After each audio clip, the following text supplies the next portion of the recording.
Hi, this is Rob. Welcome to Horsehead Bookends. So, slowly, Kickstarter games that I've backed are rolling in, and I'd like to talk about one now that I just got, and it's probably one of my favorite games from 2017. This is Too Many Bones Undertow. Now, this is a standalone expansion for Too Many Bones. You can play it with the original game, or you can play it by itself. This was put out by Chip Theory Games.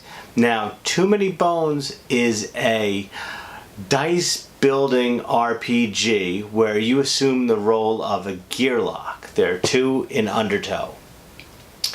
And what happens is you need to go around and fight these 7 tyrants in order to, say, progress through the story. The games aren't that long. They take maybe about an hour to 2 hours. Very heavy story driven. Some excellent components in here. So we're gonna head over to the table and take a look at it. Now, I'm not going to show you how to play because there are tons of videos that you can find all over YouTube that'll explain the game to you. But let's take a look, and we'll come back and talk about it. Okay, so here's the box for Undertow. I do have a new mic right now, so if it's too loud, I'm sorry. The instruction booklet, this is really thick paper. It's printed gorgeous, and it has so much information on there. What's really nice about it is that there are certain sections which actually have a YouTube video that you can go to YouTube and get a bigger explanation. Now you have 2 decks of cards here. They're in a nice PVC, I would guess, based box that you keep them in. And the one thing about Too Many Bones is that all the cards are PVC. I'll show you one now once it focuses. Now this is a promo card that I got that's not included in the deck, but as you can see, they're not paper. They're made out of plastic, which is great. So you really don't have to worry about getting anything spilled on it, even though you really shouldn't be playing with a lot of drinks on your table. We try not to do that, but sometimes it does happen.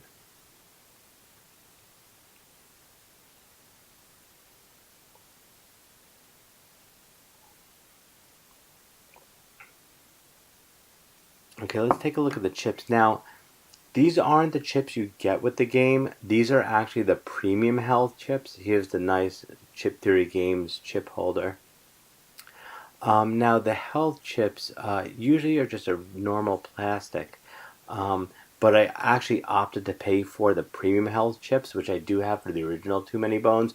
And they're so nice. I think they're 11-gram poker chips. They're just so well made. It's unbelievable. Let's start looking at some of the dice right here. Once I open the dice case, here are a lot of your attack and defense die and some status die, which are the black ones. But you can see everything is screen printed on. They're nicely made. Their components are just unbelievable. I will always back any Chip Theory game just because everything is made so nice, and there's a lot of love that's put into the game. Alright, so here's some of the baddie chips, and you can see these are little. I have some 1 point baddie chips and 20 points, and let's see if we can focus in on this. Yeah. So here are some of these are actually the player guides for the 2 new characters. There's Stanza and Duster. One is like an assassin, the other is a bard. Here is your, it's basically just a reference sheet. Everything is double-sided. It gives you a rundown and quick reference of everything in the game. Now here are the neoprene mats. This is Duster's mat, who I've played a few times, which is nice. Here's the regular battle mat. It's actually 2-sided. Now this is the adventure mat. This was extra. This doesn't come with the game. One side is Undertow. The other side is the original Too Many Bones. And the circle cutout is actually for the day tracker. And here's Stanza's mat, which I haven't played Stanza yet, but I plan on playing her this week. So here's the game basically set up for, say, a solo game. Stanza is your gear lock that you've chosen. You have her token and her dice. These are all of her dice that actually get fitted into her board. When you decide to, every time she gets certain points, you can choose a die depending on what you can slot into different positions. I don't know much of Stanza, so I'm really not sure how her die plays out. Now here's your adventure map, and instead of using a card that tracks how many days you're on your adventure, you can actually slot that chip right into the adventure map and see the different positions as you go through the Southern Day lore. You have your trove loot and your regular loot, and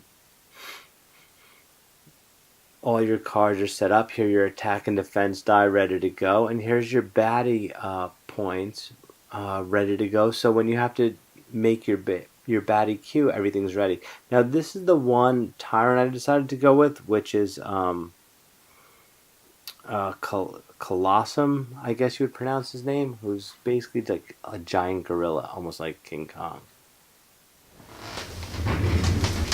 So that was Undertow. Now, it might be a little hard to get this online right now because they might be sold out. You might be able to pre-order it. I think the base game was maybe around $70, which is for the quality of the components, which I just showed you. It is amazing, and all their stuff that Chip Theory Games makes, Hoplomachus, Triplock, even the original Too Many Bones. Once you see the quality, you know exactly where your money went. So if you're into RPGs that you can play by yourself or with a friend, or even with regular Too Many Bones, you can play up to 4 people. Definitely give it a shot. I don't think you'll be disappointed, especially with the lore and the storytelling. It's excellent. So until next time, bye.